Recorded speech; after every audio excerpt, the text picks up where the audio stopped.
From weathered back roads to the blazing edge of faith, this is where grit meets grace. Welcome to the place where truth ain't tame and stories burn brighter than the flame. This is the Gunpowder, Propane and Jesus podcast. Real talk, real calling, no polish, just purpose. Let's light it up. Man, that was an amazing intro. Listen to that audience. Listen to that audience. Tyler Halcomb, he loves that intro every time. Yeah, he's a man. Why are you on your phone, Aaron? I Put it on Do Not Disturb, okay? I can't. I got to see. That's Jordan right Hey, there. at least Jordan, put it on silent. Do Not Disturb. I'm muting Jordan right now. If you're going to talk on your phone, just talking to the mic. I muted him. Good He's Lord. muted. I'm not going to turn him back. he's like a rookie. This just goes to show you this is Was that hardworking Haley? people. Was that Haley? Put your phone on silent, sir. Who was it? It was Connor. Hey, Oh, wait. He knows what we're doing. You're muted. I'm sorry. Unmute Say that me again. and never mute me again. So this is real working people. We do work even though we're doing a podcast. So. Not me. I'm jobless right now. Yeah. He's not even a good. So- I'm going to leave John alone If today. if you need a great IT man, a terrible podcast director and board Oh, runner, man. but he is great at anything else IT. That is hurtful, man. Give John Howard a call. You know what? I'm going to just give you the login for Podbean. You go ahead and edit all these and we'll figure it out. What kind of computer do you have? I got a MacBook. That's a whack book. I bet them keys are sticky too. Off the rail. Off the rail. Less than 2 minutes in. Oh, So, man. Before we DSX. go any further, Yes. we had Friday morning breakfast. We had a devotion. We had 45 men. Evan Schofield brought the word. Good word. It was a good word. He didn't just bring it, he broke it. Yes. He broke He the broke word. it down. Yes. But the morning breakfast was sponsored by Southern Power Wash Solutions. Woo! He bought breakfast this morning for us, and he's our guest on the podcast. So, Hey, what's his Edward name? Carroll. Edward. What's your middle name, Edward? Lane. Lame. We probably. Thanks for the breakfast, Lane. You should have just said Lester. It'd be better than Lane. If you need your house washed, your car washed, your driveway washed, if it's in the winter, if you need your dog washed, you'll probably do that in the slow time. I called him yesterday. I was like, "Hey there, I heard y'all do power washing. My lady's about 1,000 pounds. You think you could spray her off?" And he's like, "Big John." He knew it was me. Oh man. We got the amazing Edward Carroll here. We got Aaron Clark, Jordan Overton. Y'all should have just seen Don't the look sound he so gave Bruce. excited.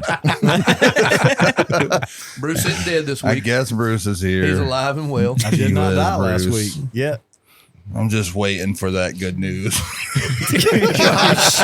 And that's just after I said I was going to leave him alone this I week. better watched be in your that out. will. Turn I it better back be in on. your will. Yeah. Flip that switch. Oh man, off the rails. You are in my will, though. You're going to be changing the litter box for my cats when I leave. Amen. Shut up.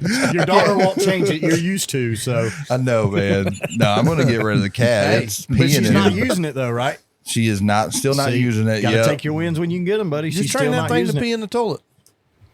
You know how hard that is? This cat is fat. Like He it's can't work like the volume button. it's like He can't- 70 He can't pounds. train a cat to pee in the toilet. I'm working the volume button, man. I'm getting. Oh, Bruce. I was going to leave you alone. I'm You gonna get started some. it. I'm gonna get a taser. Robert De Niro said he's got thumbs. I'm gonna get a taser. I'm gonna tase you right in your face, man. I got a Any of y'all- taser. My taser's got a Glock. Oh my! That's not a taser. That's a murder machine. We don't say Glock on the podcast. We might get banned. There's gunpowder in the Gunpowder. name. Gunpowder Yeah, I in the mean- name. Oh yeah, that's a good point. Apple's giving us a cancellation notice right now. Right now. Oh my We lord! get canceled every week, I think. I do too. I think it's Bruce's fault. I'll take the blame. I'm good with Yeah, that. Bruce did it. Bruce. Who killed Bruce? Edward's going to power wash his brains out. Well, there's no question about it. It was John. I didn't do it. What's your wife's name? Cindy, right? Yeah. Cindy, I didn't do it. I'm worth more dead than I am alive, so you might want to ask her a couple of questions. She's got 4 life insurance policies on you don't even know about. Oh, man. Oh, my No, the Lord. bad part is I know about them. Jesus help me. She keeps setting traps. She puts the toaster by the bathtub. Hey, Bruce, use that new toaster soap I got you. Lord help. Just plug it in first, baby. Oh, my Off Lord. the rails. Oh, that's not off the rails. I'm so off the rails is when we say something bad. Okay, can we commit to off the rails? That's and actually something that was, bad, that was yeah. actually some pretty clean fun there. I for know, you. I know. For the first time ever. Man, I had an interesting story this morning. We're not talking about that. We're definitely not. I do want to know why you hung that blanket up over the window so I can't see how tall that tree is. I swear, if we talk about that tree anymore, I'm gonna cut every tree Johnny down. Appleseed cut Oh down. my Lord. Backstory, Edward. We planted that tree at our first podcast. We did A no. tent. Now it's growing apples and It's probably about everything 40 else. foot tall now. I still I don't can't see it. I still don't Yeah. get why it's a reference. Like, I don't understand why it's a reference now. Like, They've made Snapple with that apple tree we planted out there. this is not drinking fun. This is not funny. I'm gonna edit all this out. Any more tree references, it gets edited. It makes no sense to me. We're not slow. I was on time. I popped everything in. I even programmed the sound pad so we could do stuff like that. Look at that. Now I don't need my computer. So I High take back five. my. No, he I'm can't not do high that fiving. anymore. He's really upset. He's good Y'all hurt today. my heart, man. Gee whiz. So we got old Edward Carroll here. And, Yeah. well, let's Why, do this. why are you looking at Jordan? You know that guy. I You, can't. you got on me last week about looking at people when I talk to them. I can't look And at you're looking Edward at- in the face. He's so good looking, man. He's so muscular. Look at him blushing. He hadn't even been to the barbershop yet. He told me I could go with him on his next vacation with him and his. He takes his daughter everywhere. Like Dude, they're they always at the beach or at Disney World, I Universal. need somebody to cuddle with. Oh, John will keep me warm. off the rails. I'm Bruce off the rails. No homosexuality on this podcast. It's just iron sharpening iron. Hey, I'll be the big spoon. You be the little spoon.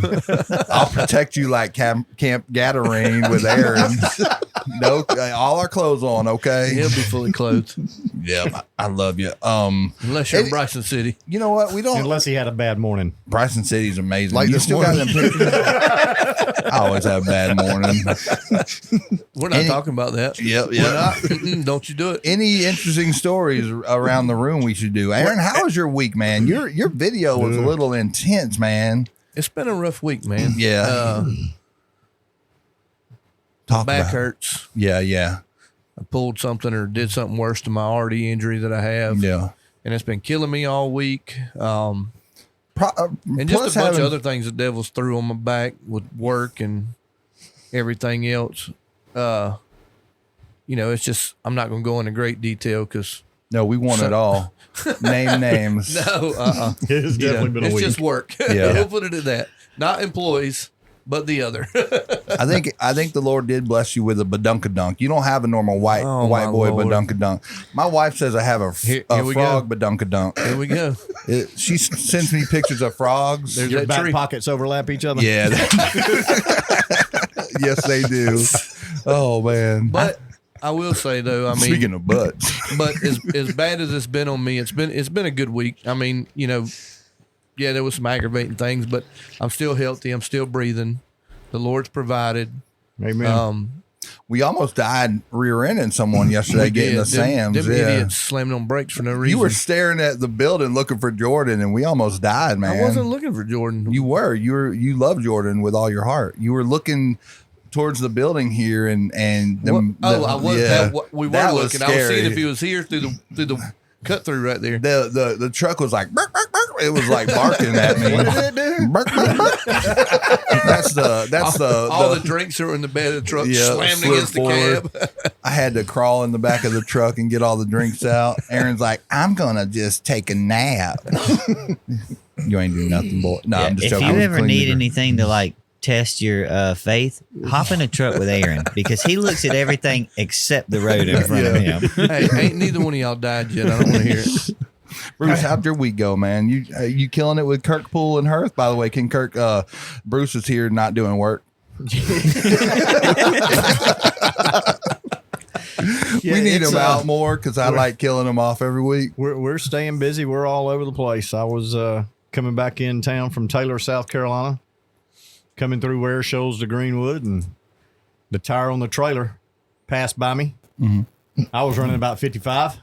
That's never good. So, yeah, that wasn't good.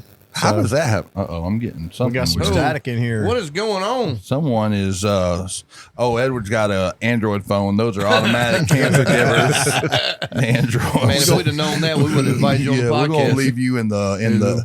You're gonna need to put that in a lead box. Go ahead, But Bruce. yeah, it's been a challenging week. Like I say, going down the road, running about 55, and my tire comes past me, and luckily nobody was hurt. We got equipment offloaded, loaded onto another trailer and moved, but still better than we deserve. That's crazy, man. Got food on the table, roof over our head. What happened with the nuts? Just came off while you're driving? Yeah, or? every one of the studs broke off. I don't know. Speaking That's of, him. That ain't me, bro. That is him. I tell you, look, he's pulling his shorts up higher and higher. iron driver and iron. But yeah, it's been a challenging week. But hey, we're supposed to face them, right? That's what builds character. Yes. Jordan, give us your deets for this week. How much complaining did you have to tell Aaron to pray about? The guys haven't been complaining as much. I do more complaining than anybody nowadays. Yeah, you're a diva. We know that. Yeah, They just let you be their voice. that's right. Jordan's either calling, and it's either 100% happy or 100% the world is falling apart. Oh, Lord. So he's a Chicken Little, huh? No, he's good. I love Jordan. Why don't you let Jordan talk? Jordan, tell us how you feel. I'm feeling good. Yeah? Yeah, I feel a lot better than yesterday. How's your marriage going with Haley? It's good. It's going good. She's still looking at my creek photo. I mean, I catch her every now and then sneaking off to the bathroom to find that picture. So I'm surprised she thank you paid for me that. $100 Putting grand that for my wedge in our OnlyFans wedge. subscription. Well, that's only because it was shallow creek. It wasn't deep creek. That was actually the moonlight hole. That picture was from the moonlight hole, and Cindy Tesh took it. Shout out Cindy. She will not listen to a podcast. Oh, Lord, help me. I used to like you a lot, but now I hate you, Cindy. Some of these you probably shouldn't. Oh my Lord! No, listen to them all. Lord, help me. I had a pretty good week. You did. I will say this, John. You did encourage me a lot yesterday. You're welcome, boo. You brightened my day, boo. Man, I had a good Monday at recovery, and gave some stuff up. We were talking about fears and all that stuff, and part of fears is my fear is giving up control, and a lot of times I will build things up in my mind that I'll set up situations in my head and get real pissed off about it. Yeah. And Before they even I don't even have a reason to, because I can't control it, man. I just have to relinquish that control. So I've been trying, when something pops in my head, when I get a lustful spirit or anything like that, when it pops in my head, man, I pray about it. I said, God, I'm giving this to you, Amen. It just helps me through it. So Good deal. Amen. it's been good. I need a job still. I want to do something part-time. I need to make some extra money, but I'm tired of helping people with computers, man. It's annoying sometimes because they're like, why don't my Facebook games work? Ask Facebook. I don't know. So Is that a problem you come across a lot? Facebook games? especially you. But that could be your outreach, though. Yeah. That could be your window to I don't reach want that people. outreach. I want a different outreach. Tired of that outreach. Okay. It's, I've been doing it for too many years. So, Edward, tell us about yourself. You're not in charge of this podcast, Bruce. You were just in my book, you're the fourth co-host. I just backed that up. You John, just look purdy John, over who's there. our guest? What's his You're story? only here because we want to talk to Cindy at some point, okay? We can call him right now. Can we Hey, call Cindy? John. We should definitely call Cindy. That'd be John, good. we should Probably will ask not our answer the host phone. about himself. Jordan, Hey, that's a good idea, You're Jordan. the third co-host. I'm glad you thought of Me that, and John. Aaron are running stuff. Who's running what? I'm not. I I'm don't just know. here. You just looking handsome over there. Look at that. I honestly think Edward gives you a nervous tick because that phone, you're not doing it right this second, but a minute ago you touched he that is. thing like 20 times in 10 seconds. right Did there. I don't know why. Yeah, It's I think weird. it's a What nervous he- what tick, he but you were wants- looking at Edward when you So- were doing it. I can't There's look only- him in the eyes. there's only his one eyes other are like person. deep John has oceans. a crush on me. Yeah, he's so dreamy. There's only one other person I've seen him do it with. So before you leave today, you're gonna have to give him a picture so he can put it in your wallet, and then he'll have you and Adam in his wallet. Yeah, It's the beard. he's such a Must good looking be. fella, man. How many girls you dating right now? 13? 14? There's a mic in front. Yeah. None. Yeah, that's because he don't take names. he's got numbers and phrases for them. Stinky breath. You see what happens when we don't have All a right. format? All right, Mole stop. cheeks. All right, stop. Edward, John, hush. Sorry. All right. So Edward, just start off. Give us a little history on you, your testimony, where God brought you from, where you at now. Edward Laney Walker. Lame. John. Sorry. Tell us about yourself, Edward. Where'd you grow up? What high school did you go to? Any sports? Just give us the deets. So I grew up in Barnwell, South Carolina, and South Augusta at the same time. My parents divorced when I was 5. Ooh. And so my dad moved back to Barnwell, where his family's from. My mom was in South Augusta. So I pretty much bounced back and forth till I was 14. Yeah. Lived on both sides. Went to Willis-Nelco High School for 3 years and then finished in the Great Cross Creek High School. I graduated, Southside. unfortunately. Yeah. Any sports? No. I started out sports in 8th grade and then I don't know if I can say I found alcohol and drugs in high school and sports became irrelevant. Yeah. Yeah. Yeah, Say So, that's just yeah. being real. you Been know, there. Aaron's still drinking and driving. Don't ride My with orange him. pineapple. sports were kind of important like 7th, 8th grade, middle school. But then as soon as I got to high school, priorities changed. Girls, drinking, partying, fun. So no sports. And I'm not very athletically inclined. Hey, Pretty bad, pretty bad. You talk in the microphone. You can connect I play eyes golf as with good as Aaron. I can say that. man. I got that. Yeah, I got that. We both shoot like he 115. can't drive it as far as I can. He is very consistent on the golf course. Yes, very consistent to the right and in the woods. I wasn't gonna say all that, Edward. I wouldn't know. You ain't talking, Jordan. I've never been invited to play golf or softball. It's kind of hurting me now. I told you could come hang out at Why softball are you looking at with us. me? I don't want to play softball. Well, you brought it up. We didn't. I want to play video game softball. We don't do that. That's healthier. No So anyways, sun. So what else? Edward. What else you want to know? Everything, man. So do you remember in high school, like who first taste of alcohol, drugs? What happened there? So I think for me, what I talked about earlier, my mom, she was molested as a little girl, so she was a really angry, abusive, bitter woman. My dad was an alcoholic, so I won't say I grew up in a bad childhood. Like my parents loved me, but they just weren't in the best place. Hurt people. Exactly. So I think for me, where alcoholism and stuff really started from was just trying to seek some acceptance. Yeah. Not knowing where I belonged. I bounced around in a bunch of schools, maybe 2 years at a time.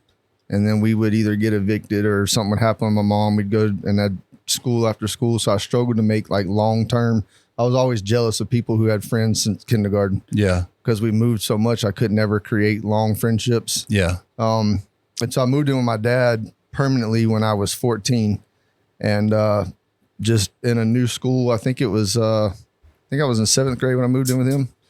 And I just latched on to the first group of people that would take me. Yeah. And that was the ones that were doing the things that I knew I was raised better than to do. Yeah. But because there was acceptance, because I was, I guess, cool in their eyes, I did whatever they did. And before I knew it, you just kind of spiral out of control. And that actually led into started drinking and smoking weed when I was 14. I did not quit drinking until 2017. I don't keep up with my years of sobriety, however long that is, but that was about 18 years of alcoholism. It was pretty bad. Yeah. So what started is a one-time thing, just trying to be accepted, winds up taking you down a black hole for a long time. Yeah. So In some bad places, huh? I was married and there was an affair in my marriage.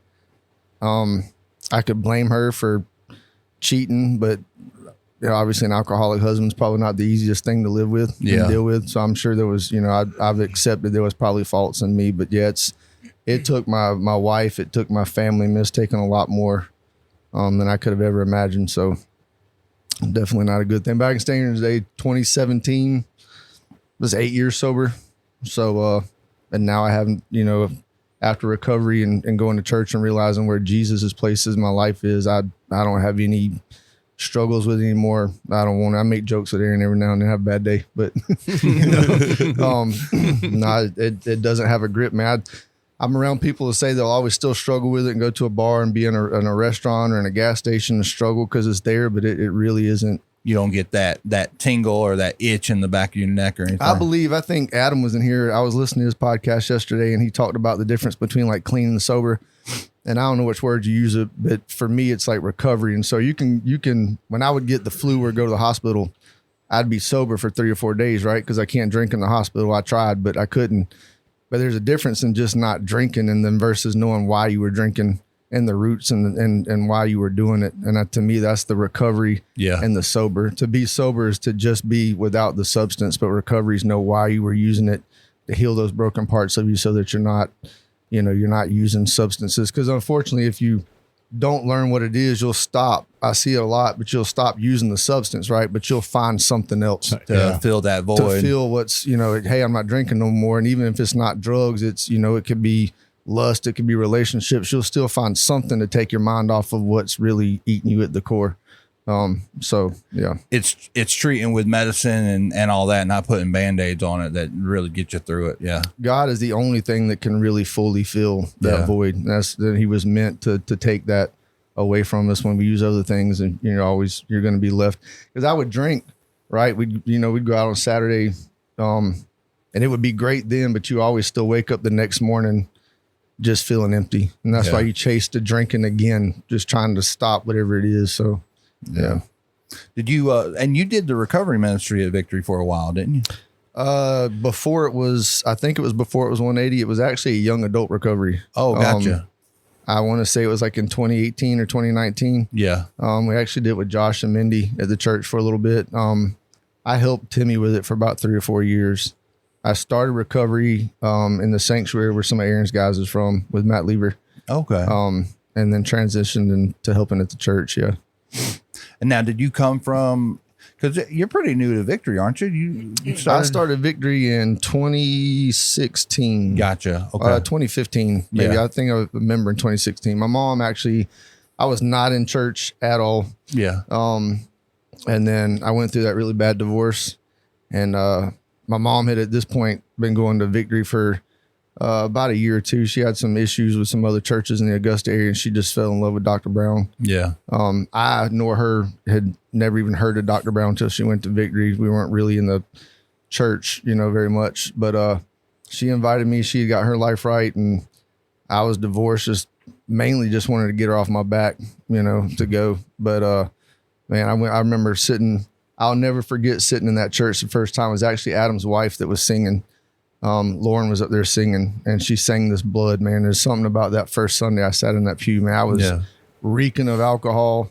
I had been out all night long. I remember pressing my clothes up and going to my friend's house to stay, and I hung my suit in a spare bedroom, so you make sure to set an alarm for 7 a.m. When we get back from the club. I got to get up and put these clothes on so I can go to church with my mom. It was a rough night, but man, something just sparked. I've loved Victory ever since. That's been my church home. That's awesome. Yeah. It's funny how when we're in our darkest places, something comes around and just snaps you out of it. So did you get saved in that service, or? So you started getting the knock on your door. So I have an aunt in my life that's, she is the greatest Christian to me I've ever known. I do remember being 7 years old. I'll never forget it. I went to a church service with her and my uncle, and, I was on the way home. It was on Wednesday night, and I remember riding in the backseat of her car. And we were at the time I was living with my dad, and we had to stay with my grandfather because he had gotten divorced from my mom. We didn't have nowhere to live at. And I remember sitting in the backseat of the car thinking, man, I don't want to go to hell. I don't know much about church, but something that night in that service, it just shook me. Yeah. And I'll never forget, I was in my grandpa's house. It was a Wednesday night, probably 10, 11 o'clock at night, but it was burning in me so bad. I called her on my grandfather's phone. I remember being at the foot of his bed, calling her and just telling her I didn't want to go to hell. Yeah. And I said a prayer, and I believed at that moment that I was saved, right? But for some people, we don't grow up in a discipleship home. Yeah. My dad went to church, but then we went to the liquor store after church on Sunday. Yeah. So it was just a box check thing. It was something that you do. And so there wasn't a Bible in my home, really. We didn't go to Sunday school. We didn't go to Wednesday night like what we have at Victory. There was no discipleship. So I believe that there was a transition for me in my heart. I knew who God was at that moment, but nobody showed me how to live it. So I'm just living in a world for the next 20 something years, trying to figure out. I always reference God, and there'd be times, like a lot of us, I wouldn't talk to God, and then just 8 months later, hey, God, it's me again. I would pray when I needed something. Yeah. When things were really bad. So I knew who he was, but I didn't really have that relationship like I wanted it to be. And I remember it was 2016. I was working at National Paper, and there's a guy that goes to church with us named Jason Payne, and he was preaching, and I was watching one of his Facebook live sermons. Like, it was 3:00 in the morning, sitting on a forklift at International Paper. And he was talking about his testimony and how he was called to preach, but he didn't answer the calling. Yeah. And him and his wife had a miscarriage, and there was just a lot of things in life going crazy. And when he finally one day surrendered and said, God, if preaching's what you want me to do, I'll do it. And how his life had just changed. They had a baby after that, and just that surrendering. And I remember for some reason, it was 3:32 in the morning. I wrote it in my Bible. It was 3:32 in the morning on November 6, 2016. I just sat on the forklift and I said, God, I'm just done. Yeah. There wasn't necessarily a surrender to call at that point, but I was just tired of going out. I was tired of trying to use the world to relationships, chasing girls, all that stuff. And I remember sitting there saying, Lord, I don't even know how to live right, but you've got me in a good church. I've got good people around me. Dr. Brown was my pastor at that time. And I just said, Lord, I just want you to take all this from me. And it took me, I don't know, the next 8 months to get sober.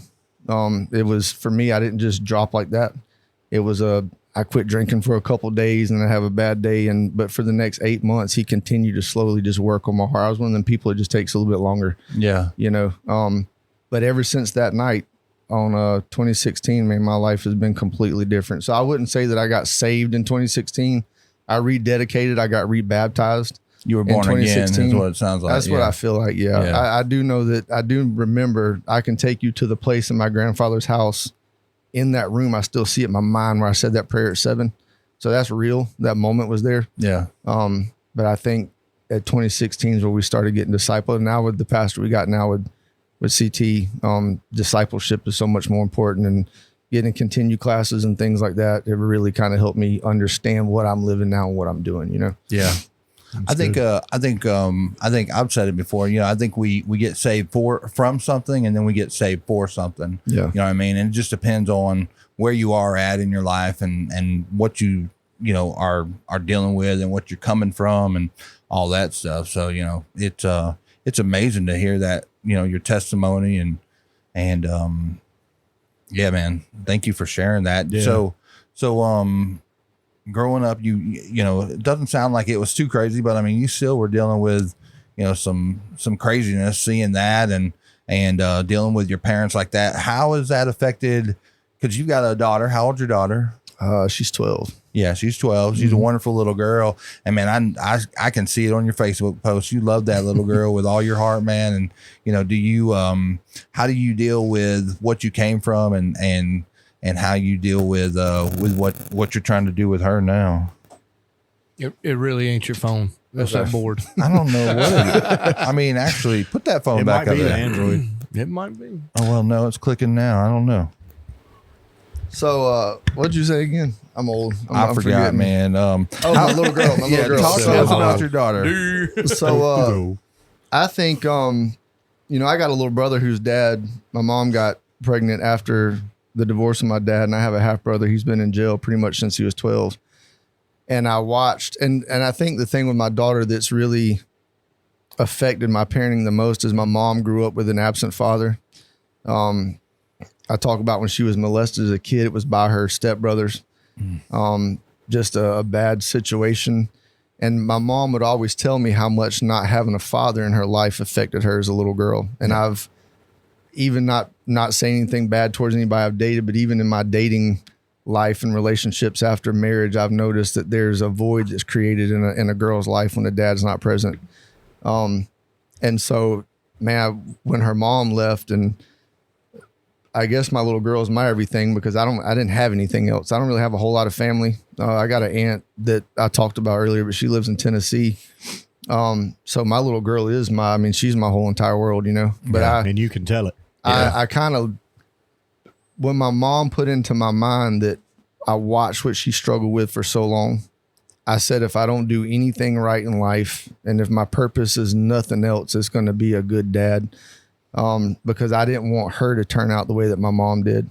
And I wanted her to know that whatever she would expect from a man in her life in the future would have to come from me. Right. You know, I can't have her dating a douchebag of a guy if I was. Right. And then say you shouldn't date that. Right. Cause that's what dad was. Right. And I think I struggle with that sometimes too, because my dad was an alcoholic. And then trying to figure out, well, I always thought it was okay to drink because that's just what was. A lot of people grow up in a Christian home or in a good home, and alcoholism seems really bad. But when you grow up in it, it's just normal. Like there wasn't anything, you know, when other people would come to my house, my dad would be drunk and stuff, and they would be uncomfortable. It was just normal to me. I didn't understand the difference. And so I just wanted her to have a normal upbringing, but it really has become the purpose to just be a good father to her. If I don't do anything else, I talked about, I think it was a couple months ago when I came here and asked me to come do a Friday morning, but the scripture that always stood out to me is it talks about our children's children will be the crown of old men. And if there's nothing else that we can do in life is to know that our children's children are the crown of old men. That's what we leave behind. It's not our car. It's not our truck. It's not a business. It's not money. It's not 401ks. It's not inheritances. Your grandchildren is what your crown of life is. And the only way to affect your grandchildren is to have good children, right? So I want to make sure I'm raising a godly little girl that I know that she won't make the mistakes that I did, and that my grandchildren will be raised hopefully in victory and have a life that I never had. And I can look back and think, if I don't do anything else when I die, I can die and rest and close my eyes and look and see my grandkids are living a completely different life. We talk a lot about generational curses. People will go through things, and somebody somewhere has to pick it up and say, we're not doing this no more. My grandfather was an alcoholic. My dad was an alcoholic. Alcoholism ran my family for generations. And it's somewhere somebody has to put the work in. It's not easy. Right. I think a lot of people don't want to do it. My dad probably didn't want to quit drinking. It's hard. But if somebody doesn't say it stops with me, it does lighten the load on the next generation. I have to carry those things with me. And I can be glad to say, I think I quit drinking when my little girl was 2. Yeah. But she's to this day never, ever seen it. Yeah. It makes her uncomfortable if we're around people who are drinking, or even in a store where there's alcohol. You can see the uncomfortableness in her. And that's way different than, like I said, me growing up just thinking it was normal. So if I don't do anything else, I've always said I'm going to be the best dad I can do. You know, that's awesome. That's and good. You do a great job. I try. No, you are amazing with her, and you can see the love, you know, between you and her, man. I'm struggling with my daughters, you know, just because, you know, when I was going through all my stuff, I just walled myself off, and I'm trying to get some of that back. It's tough, man. And my oldest daughter, she just, you know, I can't, you know, I'm just making no headway with her, and it just drives me nuts. I've just been praying, you know, I'm just giving it up to God, you know. That's what I'm trying to do. It's tough, man, you know, especially when you don't participate for such a long time, especially when they're developing and all that stuff. It's hard to come back from that. So, you know, you're doing a great job. I can, you know, I love, like I said, I love how you treat her and, you know, just how you treat people, man. I think a lot of times, you know, like you were saying, we've done wrong or we try to make better and try to make up for things. But I think one of the biggest things is admitting, hey, we were wrong with it. You're never going to change what's happened in the past. Yeah. Right.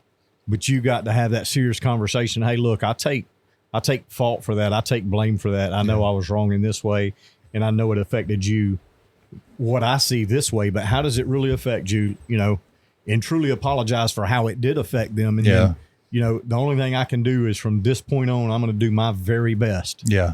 To be the man, to be the father that I should be, whether it be a father figure or just a friend, just in general, because we can't change the past. There's nothing we can do. We just have to accept that we were wrong and admit it. Yeah. And then strive to do better moving forward. And like you said, breaking generational curses.